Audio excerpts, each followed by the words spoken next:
Hello SSC পরীক্ষার্থীরা, কেমন আছো তোমরা সবাই? আশা করি সবাই ভালো আছো। গণিতের এমসিকিউ নিয়ে টেনশন করতেছো?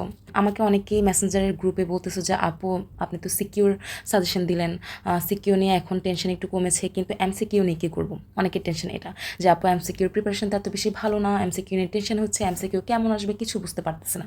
তো তাদের জন্য আমি আজকে মাত্র 200টা এমসিকিউ করে কীভাবে 30-এ 30 মার্ক এমসিকিউতে কনফার্ম করা যায় সেই পদ্ধতি, সেই টেকনিক নিয়ে চলে আসছে। সো তোমাদের অধ্যায় হচ্ছে তোমাদের 8টা, এখান থেকে তোমাদের 30টা নৈবিত্তিক পরীক্ষাতে থাকবে এবং 30টার মধ্যে তোমরা আজকে যদি আমার ভিডিওটা দেখে প্র্যাকটিস করতে পারো এমসিকিউ, তাহলে তোমাদের এমসিকিউ নিয়ে আর কোনো টেনশন করতে হবে না, আর সাজেশন নিয়ে ঘাটাঘাটি করা লাগবে না। এই কয়েকটা এমসিকিউ প্র্যাকটিস করলেই তোমাদের এমসিকিউতে 100% মার্ক আসবে, অর্থাৎ এমসিকিউতে তোমাদের 30-এ 30 মার্ক তোমরা কনফার্ম করতে পারবা।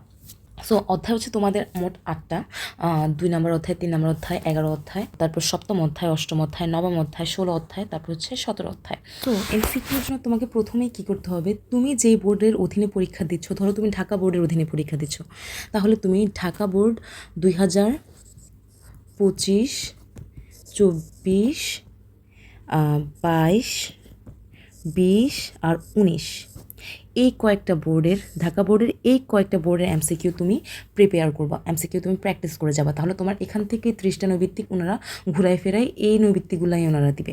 কথা বুঝছো? তাহলে তুমি ঢাকা বোর্ডে 2025, 24, 22, 20, 19 এই বোর্ডের জিনিসগুলো তোমরা করে আসবা।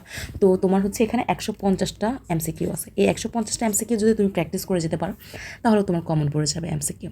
তারপর হচ্ছে তুমি যদি কুমিল্লা বোর্ডের অধীনে হও, তাহলে কুমিল্লা বোর্ড থেকেও তোমার কী করতে হবে, এই যে সেম বোর্ডগুলো 25, 24, 22, 20, 19, ঠিক রাজশাহীতেও আর হচ্ছে যশোরেও, ঠিক আছে, সেম এই কয়েকটা বোর্ডে তুমি করে যাবা। কিন্তু কথা হচ্ছে যে চট্টগ্রাম বোর্ড, তুমি যদি চট্টগ্রাম বোর্ড হও, বরিশাল বোর্ড হও, সিলেট বোর্ড হও, দিনাজপুর বোর্ড বা ময়মনসিংহ বোর্ডের হও, এই বোর্ডগুলোর অধীনে যদি তুমি পরীক্ষা দিয়ে থাকো, তাহলে তুমি কী করবা জানো? এই যে ঢাকা বোর্ড আর কুমিল্লা বোর্ড, ঢাকা বোর্ড আর কুমিল্লা বোর্ডের 25, 24, 22, 20, 19-এর এমসিকিউগুলো তোমরা করে যাবা, এমসিকিউ প্র্যাকটিস তোমরা করে যাবা। তাহলে ওখান থেকে তোমাদের এমসিকিউ কমন পড়বে। তাহলে মাত্র 150টা এমসিকিউ যদি তোমরা প্র্যাকটিস করে যেতে পারো পরীক্ষার হলে, তাহলে তোমাদেরকে নৈবিত্তিকে 30-এ 30 পেতে কেউ আটকাতে পারবে না। হয়তো তোমাদের নাম্বারগুলো একটু চেঞ্জ করে দিতে পারে, একদম হুবহু তো তোমাদের নৈবিত্তিক আসবে না, ধরো ওনারা যদি নাম্বারগুলো একটু চেঞ্জ করে দিতে পারে, বাট একই টাইপের এমসিকিউ তোমাদেরকে পরীক্ষাতে ওনারা দিবে। তোমরা এটা নিয়ে তোমাদের কোনো টেনশন করতে হবে না। সো এই 150টা এমসিকিউ তোমরা প্রিপেয়ার করে যাও এবং পরীক্ষাতে এমসিকিউতে 30-এ 30 কনফার্ম করে A+ নিশ্চিত করো।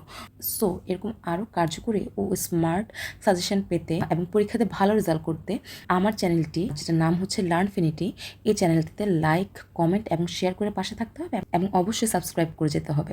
ধন্যবাদ সবাইকে। আসসালামু আলাইকুম।